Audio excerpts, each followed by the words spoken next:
Hello student, LBT study চ্যানেলের পক্ষ থেকে সবাইকে স্বাগত জানাই। আজকের ভিডিওর মাধ্যমে দ্বিতীয় শ্রেণী বাংলা বিষয়ের উপরে 2026 দ্বিতীয় পর্যায়ক্রমিক মূল্যায়নে কেমন ধরনের প্রশ্ন আসতে পারে তোমাদেরই সুবিধার জন্য আজকের এই ভিডিওতে বাংলা বিষয় নিয়ে একটা সাজেশন নমুনা কোশ্চেন পত্র সম্পূর্ণ উত্তর সহ বিস্তারিত আলোচনা করার চেষ্টা করা হবে। দ্বিতীয় শ্রেণী অন্য বিষয়েরও আমি প্রশ্ন সেট আপলোড করব, তোমরা দেখতে থাকবে। এখানে দেখো, প্রশ্নপত্রের শুরুতে একে রয়েছে পূর্ণ বাক্যে উত্তর দাও, 4টে করতে হবে। 1 নম্বর করে রয়েছে, একের কথায় আছে মা চড়াই শেষে হাতিকে কি বলল। উত্তরটা লিখবে, চড়াই হাতিকে বলেছিল গায়ে জোর আছে বলে গর্ব করা ভালো নয়, ছোট প্রাণীরও ক্ষমতা থাকে। এটাই উত্তর হবে। নাম্বার খতে অতীত পাখি বলতে কোন পাখিকে বোঝানো হয়।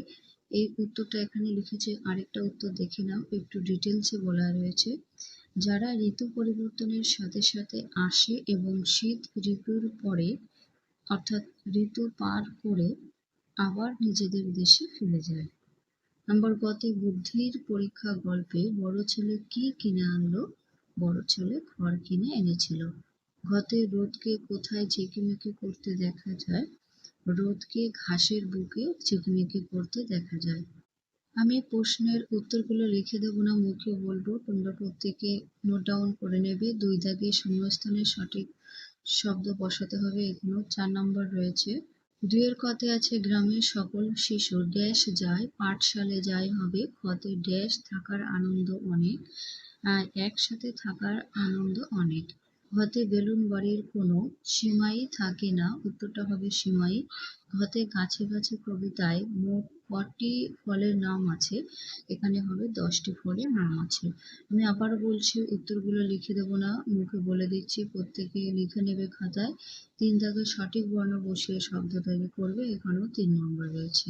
দেখো উমৈগ আছে, এখানে তোমরা দন্তের স দিলে হবে সঙ্গী শব্দ। হতে এখানে উমৈগ আছে, তাহলে আমরা এখানে দিতে পারি অ উমৈগ অঙ্গ। ঘতে দন্তের শয় ত, এখানে হ দিলে হবে হস্ত শব্দ। 4 দাগে বাম দিকের সঙ্গে ডান দিক মিল করতে হবে। এখানে 5টির জন্য 5 নম্বর। বাম দিকে রয়েছে দেখো কিছু কবিতার নাম বা গল্পের নাম, এবং ডান দিকে কবিদের নাম রয়েছে। তাহলে কতে আছে আগুনের পরশমণি, এটা কে লিখেছেন। আগুনের পরশমণি রবীন্দ্রনাথের সাথে মিল হবে। খতে পরোপকার, এটা রজনীকান্ত লিখেছেন, এর সাথে মিল হবে। ঘতে আমার বাড়ির কাছে, এটা লিখেছেন বিনয় মজুমদার। আর ঘতে গাছে গাছে কবিতাটি লিখেছেন নীরেন্দ্রনাথ চক্রবর্তী। 5 নম্বরে পরবর্তী পৃষ্ঠায় দেখব। 5 নম্বরটা বাদ গেছে। 6 দাগেরটা দেখে নাও, শব্দার্থ লিখবে। এখানে 4টির জন্য 4 নম্বর। কিরণ কথার অর্থ কি হবে। কিরণ কথার অর্থ হয় আলো। ঘতে হবে হিম কথার অর্থ বড়, এবং ঘতে বাক কথার অর্থ মোর, ম ওকার ডয় শোনো র, মোর। সাথে বিপরীত শব্দ লিখবে। বড়র বিপরীত হয় ছোট। ঘতে রাতের বিপরীত হবে দিনে।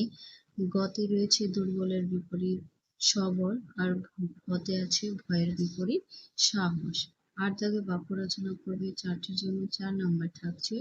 8 এর কথে খুশি দিয়ে বাক্য রচনা করতে হবে। ঘতে ঘর, গতে দিন, আর ঘতে বেলুন। এই বাক্য রচনাগুলো আমি বলছি না, নিজেরা করে নেবে। এই ছিল বাংলা বিষয়ের উপরে নমুনা সাজেশন। প্রত্যেকে ভিডিওগুলো দেখবে এবং প্রত্যেকের বন্ধুদের কাছে ভিডিওটা শেয়ার করে দেবে। তোমরা শেয়ার করে দিলে তোমাদের দ্বারা তারা উপকৃত হবে।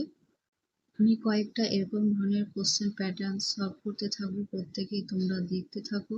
তাহলে তোমাদের একটা ধারণা আসবে দ্বিতীয় পরীক্ষায় কেমন ধরনের প্রশ্ন আসতে পারে। সেই প্রশ্নগুলো তোমরা বাড়িতে বেশি বেশি করে পড়লে পরীক্ষাটা ভালো হওয়ার সম্ভাবনা বেশি রয়েছে।